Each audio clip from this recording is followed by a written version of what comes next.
Snow hit most of the county today, with the flurries covering the roads and paths across Kent.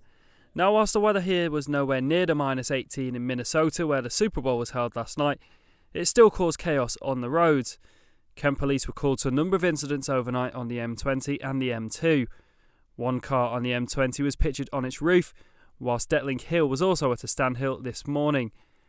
So how did so many of us get caught out by the weather? What happened was that we have, and I can show you this thing, there's an occluded front that moved up from the continent, and that had quite a lot of precipitation on it.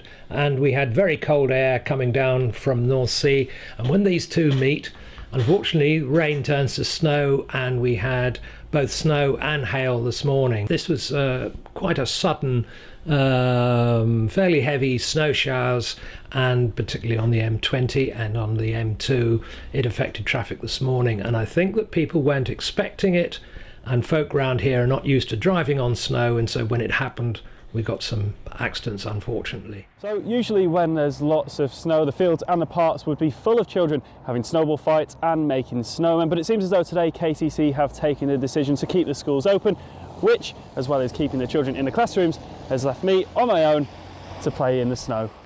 In a statement from the council, they said that they received no reports from schools in Kent being closed as a result of today's weather conditions, and said it's up to individual head teachers to decide whether it's necessary to close their school, but KCC will offer advice if required. They say that, however, there are some times when schools may have to close because it's no longer safe to have pupils and staff on site, or that the site is inaccessible for transport. Much of the snow has now disappeared, but the gritters will be out tonight as the worst looks set to come as temperatures plummet below freezing. We're not going to see anything like they're having up in Scotland at the moment, or as out in the States, but it might drop a couple of degrees below freezing. So, and then you've got to be careful about road conditions, particularly the minor roads. The highways and Kent roads will grit all the major roads, but obviously the roads leading to some of the A roads and the minor roads, that's where problems occur. So if you haven't done so already, now might be a good time to get those thermals out of the back of the wardrobe. Harry Pete for KMTV.